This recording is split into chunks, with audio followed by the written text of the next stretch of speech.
नमस्कार, मैं हूँ आपके साथ रोशन लाल सैनी। आप देख रहे हैं न्यूज़ 14 टुडे और आज हम बात करेंगे आकाश आनंद की, जो बहुजन समाज पार्टी के राष्ट्रीय कोऑर्डिनेटर हैं और लगातार जैसे ही लोकसभा चुनाव का आगाज हुआ, तो 13 अप्रैल से उन्होंने नगीना लोकसभा क्षेत्र से ताबड़तोड़ अपनी चुनावी रैलियों का आगाज किया। तमाम तामझाम के साथ उन्होंने अपने प्रत्याशियों के लिए जो चुनावी प्रचार किया था, उसको लेकर के जहां बसपा के जो कार्यकर्ता हैं, उनमें खासा उत्साह देखा जा रहा था। जो प्रत्याशी हैं, उनको भी एक उम्मीद लगी थी कि जिस तरह से आकाश आनंद ताबड़तोड़ चुनावी रैलियां कर रहे हैं, तो कहीं न कहीं अब बसपा का जो वोट बैंक है, वो बढ़ेगा। हालाँकि जिस तरह से आकाश आनंद ने आक्रामक रैलियां की हैं, उससे वोट बैंक जरूर बढ़ा है, लेकिन जैसे ही अभी हाल ही में 28 अप्रैल को जो सीतापुर में रैली की गई, उसमें भारतीय जनता पार्टी के खिलाफ जो बयानबाजी की है उन्होंने, तमाम जुबानी हमले किए हैं, उसको लेकर के अब आचार संहिता का उल्लंघन मानते हुए आकाश आनंद के खिलाफ मुकदमे दर्ज किए गए हैं, जिसके बाद से अब अचानक से आकाश आनंद चुनावी दंगल से गायब हो गए हैं। इस पर बात करने के लिए हमारे साथ दिल्ली से वरिष्ठ पत्रकार अमित कुमार जी जुड़ चुके हैं, उनसे बात करेंगे और तमाम चीजें हैं उसको जानने की कोशिश करेंगे। जिस तरह से आकाश आनंद गायब हुए हैं और अब चुनावी प्रचार की पूरी तरह से कमान बसपा सुप्रीमो मायावती ने संभाली है। सबसे पहले हम स्वागत करते हैं अमित जी, आपका स्वागत है न्यूज़ 14 टुडे में धन्यवाद कीमती समय रोशन देने के भाई। लिए। धन्यवाद अब आपका। अमित जी, जिस तरह से हम देखें, आकाश आनंद ने तमाम प्रत्याशियों के लिए जो चुनावी रैलियों का ताबड़तोड़ आक्रामक रूप से जो रैलियां की थी और अचानक से गायब हो गए, किस तरह से देखते हैं? देखिए चुनाव जिस रास्ते पर है फिलहाल आज के वक्त में, आपको ध्यान होगा कि शुरुआत में एक तरह से जो जब 400 पार का नारा बीजेपी ने दिया था, तो उस समय बीएसपी से लेके समाजवादी पार्टी से लेकर कांग्रेस तक तमाम पार्टियां जो है, मतलब ये मैं इलेक्शन के 1 महीने पहले की बात कर रहा हूँ।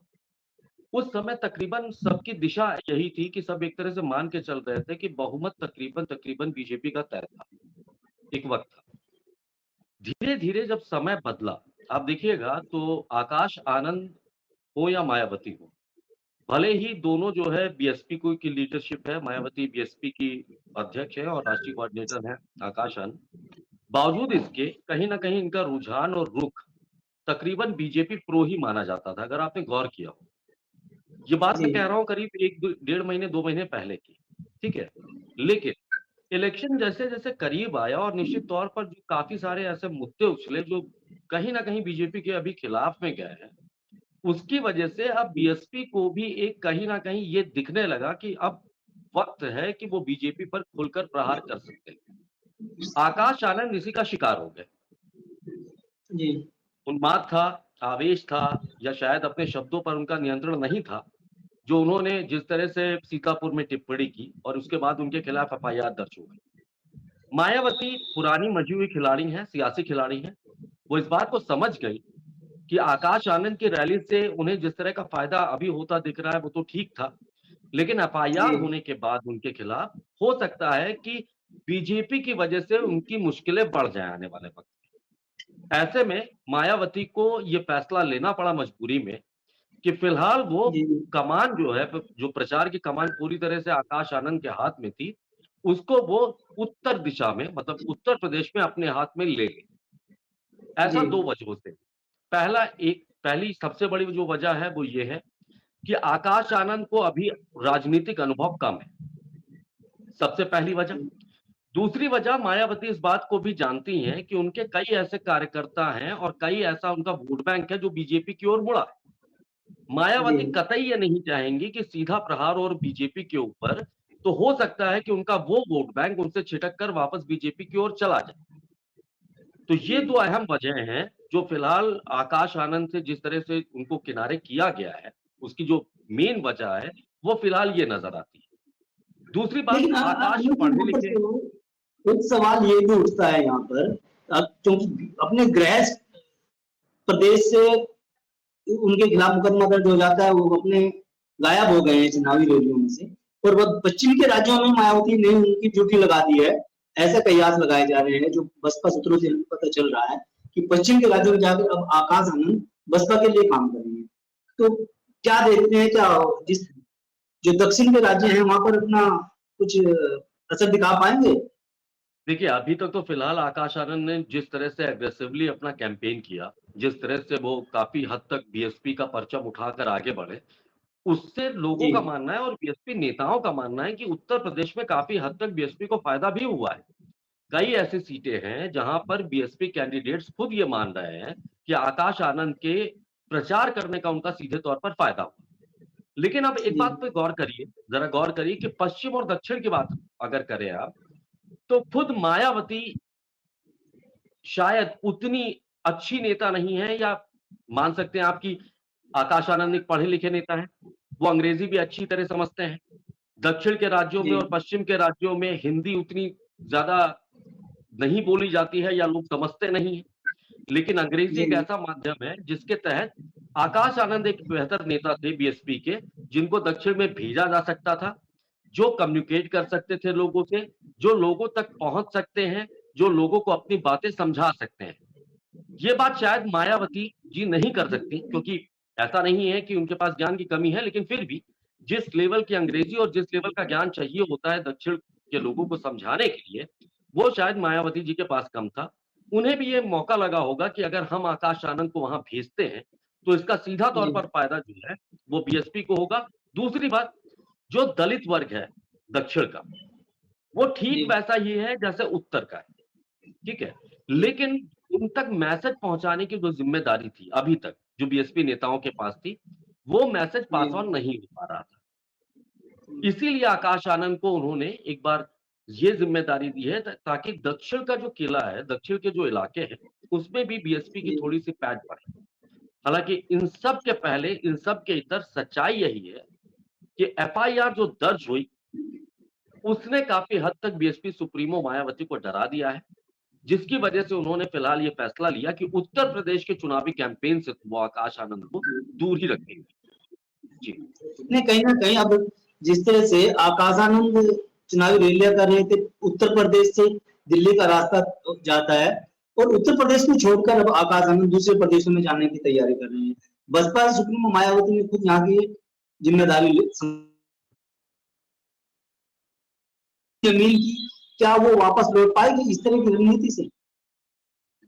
देखिए, एक बात को आपको समझना होगा, राजनीति में अस्थायी और अस्थायी ये दोनों ही चीज़ें नहीं होती। जी, ईमानदारी से राजनीति को अगर आप देखें, एक शब्द ने उसको पिरोए तो मौकापरस्ती है। मौकापरस्ती ये है कि मुझे अगर फ़ायदा हो रहा है तो मैं उस ओर जाऊँगा, ठीक है? जी, मुझे सरकार बनाने से मतलब है, मुझे विधायकों से मतलब है, मुझे चुनाव जीतने से मतलब है, तो बेसिकली अगर आप देखें तो आज के समय की राजनीति जिस परिदृश्य में दिखती है, तो उसमें एक बहुत सीधा-सीधा संदेश है। बहुत सीधा संदेश है, चाहे वो आकाश आनंद हो, चाहे मायावती हो। मायावती यूपी की सीएम रहीं, मुख्यमंत्री के तौर पर एक दमदार नेता के तौर पर छवि बनाई उन्होंने। दलित नेता के जी, तौर पर पूरे हिंदुस्तान में उन्होंने अपनी छवि बनाई। बावजूद उसके बावजूद उसके वक़्त पलटा, समाजवादी पार्टी से अखिलेश ने सत्ता बागडोर सँभाली और कहीं न कहीं इस रेस में बीजेपी, समाजवादी पार्टी और बीएसपी की रेस में अखिलेश जो है मायावती को पीछे धकेलने में अपनी राजनीति के से कामयाब है। ठीक है? जी, फिलहाल जो मायावती को भी एक ऐसा चेहरा चाहिए अपने साथ, जो उनकी पार्टी को आगे ले जाए, उनकी पार्टी की विचारधारा को आगे ले जाए, दलित समाज को फिर से वो एकजुट कर पाए। कोई ऐसा समीकरण जैसे दलित ब्राह्मण समीकरण के दम पर मायावती सरकार बनाया करती थी, ऐसे ही किसी समीकरण की तलाश में मायावती आज भी है। जिस तरह के टिकट बँटवारे किए उन्होंने, वो आप देख सकते हैं, उसमें साफ ये झलक दिखती है कि कहीं न कहीं कास्ट फैक्टर बहुत हावी है। उन्होंने सोशल इंजीनियरिंग के बिल्कुल ज़रिए अनुज जी, आपने कहा कास्ट फैक्टर बहुत प्रभावी रहता है, लेकिन अब अगर दलित समाज की बात करें तो दलित समाज से चंद्रशेखर आजाद चुनाव मैदान में आएगा, अपनी पार्टी बना ली, हालांकि नगीना से वो खुद चुनाव भी लड़े हैं और जिसमें अगर हम मीडिया रिपोर्ट्स की बात करें या ओपिनियन की बात करें तो वो लीड भी कर रहे हैं नगीना से। वहां भी आकाश आनंद और उनके बीच काफी जुबानी हमले हुए थे। तो किस तरह से देखते हैं, क्या बहुजन समाज पार्टी की सुप्रीमो मायावती हैं, वो अपने उस वोट बैंक को वापस ला पाएंगी जिसके लिए वो कड़ी मेहनत कर रही हैं? देखिए 2-3 चुनाव पहले अगर आप जाते हैं, ठीक है? 2012 में जब विधानसभा चुनाव हुए, जब समाजवादी पार्टी सत्ता में आई, उसमें भी वोट बैंक छिटका, लेकिन मायावती का वोट बैंक नहीं छिटका। 20% के करीब वोट प्रतिशत उनका बरकरार रहा। 2017 के चुनाव में आइए, मायावती का वोट बैंक नहीं छिटका, 20% के करीब वोट बैंक उनके हमेशा साथ रहा। उन्होंने 2019 में समाजवादी पार्टी के साथ मिलकर लोकसभा चुनाव लड़ा, जिसका नुकसान समाजवादी पार्टी को उठाना पड़ा, लेकिन मायावती का वोट बैंक वहां पे भी नहीं खिसका। उसने भले ही समाजवादी पार्टी को वोट ना दिया हो, उसके कैंडिडेट को वोट ना दिया हो, लेकिन बीएसपी का जो वोट बैंक है वो हमेशा फिक्स रहा। यही मायावती की ताकत है। मायावती लेकिन जो तमाम 2014 के बाद जितने भी चुनाव हो रहे हैं वहां पर इन चुनावों में उत्तर प्रदेश की हम बात करें तो उत्तर प्रदेश की 4 बार की प्रधान मुख्यमंत्री रह चुके हैं मायावती। बावजूद उसके वो उनके खाते भी नहीं खुल पा रहे हैं उत्तर प्रदेश में। हालांकि 2019 में 5 सांसद इनको मिले। उसकी वजह बहुत 2 से 3 वजह हैं जो बहुत साफ समझ में आती है। पहली वजह मायावती जी का राजनीतिक तौर पर निष्क्रिय रहना। मायावती जी का राजनीतिक तौर पर निष्क्रिय रहना। निष्क्रिय रहने से तात्पर्य ये है कि जिस हिसाब से मायावती जी को फिलहाल अभी काम करना था, मायावती जी को जिस हिसाब से चलना था, मायावती जी को जिस हिसाब से मेहनत करनी थी, उस हिसाब से उन्होंने मेहनत नहीं की। ऐसा कहा जाता है अंदर खाने भीतर खाने कि मायावती जी के खिलाफ कई सारे भ्रष्टाचार के भी ऐसे मामले हैं जिनको लेकर भी कई तरह की बातें चलती है सियासी गलियारों में। ऐसा कहा जाता है कि कहीं ना कहीं उनका जो गिरेबां है वो बीजेपी ने कहीं ना कहीं दबोच रखी है। उनके ट्वीट नहीं से, बिल्कुल उनकी बातों से इस बात को बीजेपी भी कह चुकी है कि बसपा सुप्रीमो जो मायावती हैं वो आयरन लेडी हैं। अगर आयरन लेडी है तो वो डर क्यों रही है, सवाल ये भी उठता है। यही तो बात है। एक तरफ वो आयरन लेडी कहते हैं, दूसरी तरफ मायावती जरा सा भी इधर से उधर जाती हैं तो तुरंत के तुरंत मुकदमे दर्ज हो जाते हैं। आकाश आनंद की टिप्पणी पर तुरंत एफआईआर होना इस बात का सीधा संकेत है कि मतलब चुनाव आयोग ये तय करके बैठा था कि जरा सी भी कोई टिप्पणी अगर ऐसी आती है तो उसके अगेंस्ट वो फौरन एक्शन लेगा। हालांकि ये नई बात नहीं, चुनाव में रोजाना ऐसी टिप्पणियां हो रही हैं, लेकिन आकाश आनंद के खिलाफ जितनी तेजी से एक्शन लिया गया वो कहीं ना कहीं इस बात का साफ इशारा है कि ये इशारा कहीं ना कहीं आकाश आनंद से ज्यादा मायावती को था कि वो एक बार समझ जाए कि अगर आकाश आनंद ने एक और गलती की तो शायद उन्हें इसके लिए उसका खामियाजा कितना बड़ा भुगतना होगा। यही वजह है कि मायावती ने वक्त को भांपा और पहले कमान अपने यूपी की कमान अपने हाथ में ली और उसके साथ ही आकाश आनंद को इसीलिए पश्चिमी और दक्षिणी राज्यों के लिए भेज दिया, चुनाव प्रचार की कमान वहां थमा दी। क्योंकि मायावती भी इस बात को अच्छी तरह से समझती हैं, जानती हैं कि सियासत जो है कब किस करवट बैठने वाली है, सियासत का ऊंट जो है कब किस करवट बैठने वाला है वो बहुत अच्छी तरह से समझती हैं। यही वजह है कि फिलहाल वो भी कदम फूंक फूंक कर रख रही है, क्योंकि पिछली बार समाजवादी पार्टी के साथ हुए समझौते के तहत उन्हें फायदा काफी हुआ, काफी सारी लोकसभा सीटें वो जीत पाई। जहां उनका विधानसभा में खाता भी नहीं खुल रहा है वहां वो लोकसभा की 10-10 12-12 सीटें जीत के आई। तो मायावती भी इस बात को समझती है कहीं ना कहीं, लेकिन कहीं ना कहीं बीजेपी का प्रभाव उनके ऊपर दिखता है, क्योंकि जब वो हमले करती हैं तो वो ज्यादातर हमले या तो समाजवादी पार्टी पे होते हैं या फिर कांग्रेस पर होते हैं। सत्ताधारी पार्टी पर हमलों की तादाद अगर देखेंगे मायावती की तरफ से तो बहुत कम है। यही वजह है कि ये माना जाता है, कहीं ना कहीं देखा जाए तो मायावती को कोई भय है। हाँ, कि कोई पैक्ट दोनों के बीच में है, बीजेपी और बीएसपी के बीच में कोई करार जरूर हुआ है और आकाश आनंद ने इसी करार पर चोट की वो बयान देकर। यही वजह थी कि उन्हें यूपी का जो रास्ता था वो छोड़ना पड़ा। इंडिया गठबंधन बसपा को शायद इसीलिए भाजपा की बी टीम कह रहा है। देखिए, अब ईमानदारी की बात है कि जो इशारे सियासत में दिखते हैं वो बहुत साफ होते हैं, स्पष्ट संकेत होते हैं। मायावती जी को इंडिया गठबंधन ने कई बार न्योता दिया, अगर वो शामिल नहीं हुई तो आखिर इसकी वजह क्या थी? गठबंधन में शामिल होकर चुनाव अगर विपक्षी दल चाहते तो और बेहतर तरीके से लड़ा जा सकता है। अगर वो शामिल नहीं हुई तो आखिर क्यों नहीं हुई, इसकी कोई ठोस वजह तो नहीं दिखती है। हालांकि वो कह सकती हैं कि नहीं, उनको हर सीट पे लड़ना है, अपने कैंडिडेट उतारने हैं, लेकिन ये सच है कि जो वर्चस्व मायावती का एक वक्त हुआ करता था वो वर्चस्व आज के वक्त में नहीं है। ईमानदारी की बात है कि वो अपना दलित वोट बैंक, जो जाटो वोट बैंक है, उसको बचाने में ही बचाने की पुरजोर कोशिश में लगी। बावजूद जी इसके कई ऐसी सीटें हैं जहां पर बीजेपी उनकी वोट बैंक में सेंधमारी ऑलरेडी कर चुकी है। खास तौर से पश्चिमी यूपी में जो सीटें मानी जाती थी कि कभी वो मायावती के हाथ से जाएंगी नहीं, हाथरस था, हापुड़ था, आपका सहारनपुर भी था, जितनी भी ये बेल्ट अगर आप देखते हैं, ये तो माना जाता था ना एक वक्त में कि बीएसपी से कभी कोई छीन ही नहीं सकता है, इवन अलीगढ़ पे आ जी जाइए आप। लेकिन आज आप देखिए तो मायावती हाशिए पे है वहां पर। तो कहीं ना कहीं उनकी निष्क्रियता भी एक तो खुद मायावती की कर्मभूमि रही है, वो यहाँ से चुनाव लड़ी है, मुख्यमंत्री की बनने की नींव यहीं से रखी गई थी मायावती के लिए। सबसे बड़ी बात यही है कि पश्चिमी यूपी ने ही मायावती को मायावती बनाया। वो खुद गौतम बुद्ध नगर नोएडा से ताल्लुक रखती थी, सबको पता है। जी वहां से ही उनका उत्थान हुआ, राजनीतिक कैसे वो लखनऊ पहुंची, कैसे क्या है, वो सब तो पुरानी कहानियां हैं। लेकिन ये बात सच है कि कहीं ना कहीं आकाश आनंद को उन्होंने जब आगे बढ़ाया तो बीएसपी कार्यकर्ताओं में भी एक बार नई उम्मीद जगी। उन्हें लगने लगा कि एक ऐसा नेता जो भाषण भी अच्छा दे सकता है, लोगों को जोड़ भी सकता है और पढ़ा लिखा होने के साथ साथ समझदार भी। लेकिन महज एक गलती पर जिस तरह से मायावती तुरंत बैकफुट पर आ गई और तुरंत प्रचार की कमान अपने हाथ में ले ली और आकाश आनंद को उन्होंने फौरन भेज दिया, तो निश्चित तौर पर मुझे इस फैसले के पीछे ये नहीं लगता कि मायावती का ये निजी तौर पर अपना फैसला है। निश्चित तौर पर मायावती किसी तरह का दबाव झेल रही थी। यही वजह है कि आकाश आनंद को तुरंत यूपी के बाहर कर दिया गया प्रचार के लिए। मेरी ये अपनी राय है। आकाश आनंद को चुनावी रैलियों से हटाना कहीं ना कहीं बसपा का खेल भी बिगड़ सकता है इसकी वजह से। कुछ सीटों पर तो जरूर बिगड़ सकता है। जैसे अभी भी मैं जहां तक देख रहा हूं, जो चुनाव अभी चल रहा है, खासतौर से लोकसभा चुनाव, उसमें एक बात गौर करने लायक है कि बीएसपी इतनी भी कमजोर हर जगह नहीं हुई। अगर सोशल इंजीनियरिंग को बीएसपी कायदे से मैनेज कर ले तो आज भी कई ऐसी सीटें हैं जहां पर बीएसपी जीतने का भी दम रखती है, जीतने का मादा जी रखती है।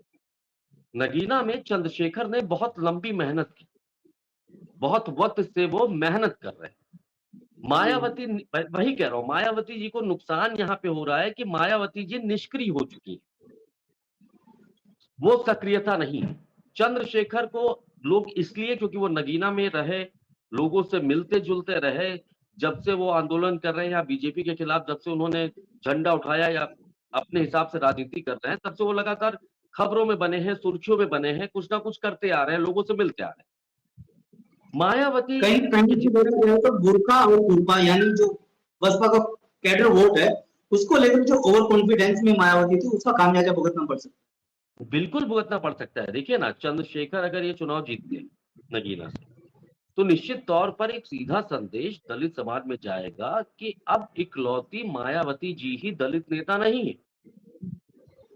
चंद्रशेखर बोलते भी अच्छा है, मेहनत करना जानते हैं, युवा नेता हैं, ठीक है, और बेबाकी से अपनी बात रखते आए, ठीक है। दलित समाज को वो ऐसे पेश करते आए हैं जैसे वो हर समाज को जैसे बराबरी का दर्जा होता है, सिमिलर वो हर वर्ग के साथ दलित समाज को जोड़ते आए हैं और वो दावा करते हैं कि हम हक दिलाएंगे। मायावती जी लगातार ट्वीट पे तो सक्रिय हैं, लेकिन निश्चित तौर पर सियासत में उस सक्रियता से उनको कोई फायदा नहीं मिलना, क्योंकि सिर्फ ट्वीट कर देने से आपके कार्यकर्ताओं तक ना संदेश जाता है, ना ही बातें क्लियर हो पाती हैं। तो आज जरूरत है इस बात की थी कि आकाश आनंद जैसे नेता को प्रचार का मौका मिलता। चंद्रशेखर के पास भीड़ तो बहुत देखने को मिलती है, लेकिन क्या चंद्रशेखर उस भीड़ को वोट में कन्वर्ट कर पाएंगे? बड़ा सवाल ये भी उठता है। देखिए, मैं फिर से अगर आऊं आपको, एक चीज तो मैं बहुत क्लियर आपको कहना चाहूंगा। चंद्रशेखर आज के समय के ऐसे युवा नेता हैं, ठीक है, जिन्होंने अपनी विचारधारा को कहीं ना कहीं मजबूत किया है पश्चिम उत्तर प्रदेश में। और ये बात मैं नहीं, ये बात वहां की आम पब्लिक भी कहने लगी। ये साफ दिखने लगा है कि आज के वक्त में अगर आप बात करें पश्चिमी यूपी में, तो चंद्रशेखर को दलित समाज जानता है। मायावती जी की सबसे बड़ी हार यहीं से शुरू होती है, जी क्योंकि अगर उनका गढ़ है तो पश्चिमी यूपी है, और उसमें चंद्रशेखर ने जिस तरह से आप क्या है कि सेंधमारी शुरू की है उनके वोट बैंक में, वो हर हाल में उनके लिए मुसीबत का सबब बनने वाली है आने वाले वक्त। तो मेरा अपना अनुज जी, मानना है। आखिरी सवाल है, 2 चरणों का मतदान हो चुका है, तीसरे चरण का मतदान होने की तैयारी चल रही है। तो किस तरह से देखते हैं पूरे चुनाव को? क्योंकि इधर एक तरफ गठबंधन है, एक तरफ भारतीय जनता पार्टी है, और तीसरी अगर त्रिकोणीय मुकाबले में देखें तो बसपा प्रत्याशी चुनाव मैदान में 10 सीटों पर उत्तर प्रदेश के मतदान में। मैं आपसे रोशन जी पहले ही कह रहा था, शुरुआत में ही कहा कि 1 महीने पहले कुछ हालात अलग थे। 1 महीने पहले जो तस्वीर चुनाव के, जब चुनाव का पहला फेज शुरू हुआ 19 तारीख को, उसके पहले जो 1 महीने पहले की बात करें आप, तो वो एकदम सीधा-सीधा दिख रहा था कि सारा सब कुछ फेवर में जाता दिख रहा था बीजेपी के, और किसी भी पार्टी की सीट फिलहाल तो एक भी सीट मैसर होती नजर नहीं आ रही थी 1 महीने पहले। लेकिन सच्चाई ये है कि आज के अगर चुनाव को आप देखें, और पहले और दूसरे फेज के जो वोटिंग हुई है उसके बाद, और खासतौर से तीसरे फेज की वोटिंग होने वाली है, कहीं न कहीं बीजेपी का कॉन्फिडेंस भी लूज़ दिख रहा है। तो निश्चित तौर पर इसका सीधे तौर पर फ़ायदा इंडिया गठबंधन को हो सकता है, उत्तर प्रदेश में भी। उत्तर प्रदेश में मेरे आकलन फिलहाल अगर मैं मान लूँ कि पश्चिमी यूपी में अगर सेंधमारी वाक़ई हुई है, जिस तरह के संकेत मिले हैं, तो निश्चित तौर पर बीजेपी के लिए 60 का आंकड़ा पार करना मुश्किल होगा, लोकसभा 80 लोकसभा सीटों पे। और सीधे तौर पर बीएसपी को भी, अगर बीएसपी में जैसे आकाश आनंद कैंपेनिंग कर रहे थे, लोगों को एकजुट कर रहे थे, और अभी तक का जितना फ़र्क पड़ा होगा आकाश आनंद की अपनी कैंपेनिंग का, उससे 2 से 3 सीटों पर बीएसपी को भी फ़ायदा हो सकता है पश्चिमी यूपी में।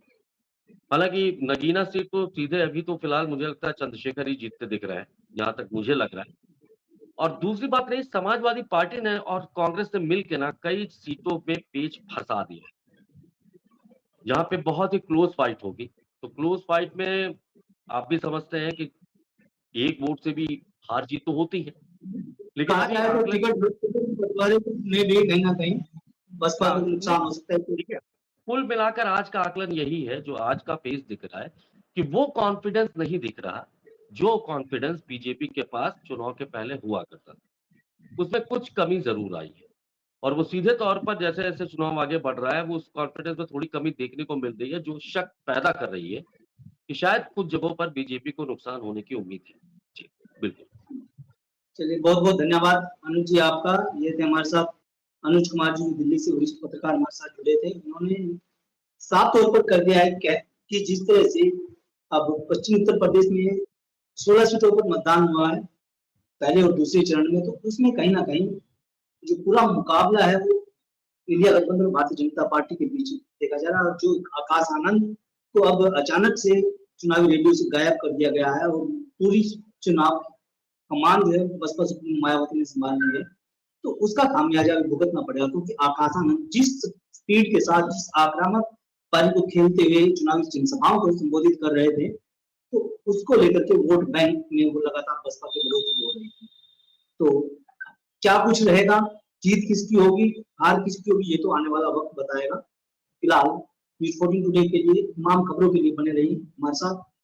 नमस्कार। अगर आप ये खबर फेसबुक पर देख रहे हैं तो वीडियो को लाइक करके पेज को फॉलो करें। इसके अलावा अगर आप इस खबर से यूट्यूब के जरिए जुड़े हैं तो चैनल को सब्सक्राइब करके बेल आइकन दबाना बिल्कुल ना भूलें। नमस्कार।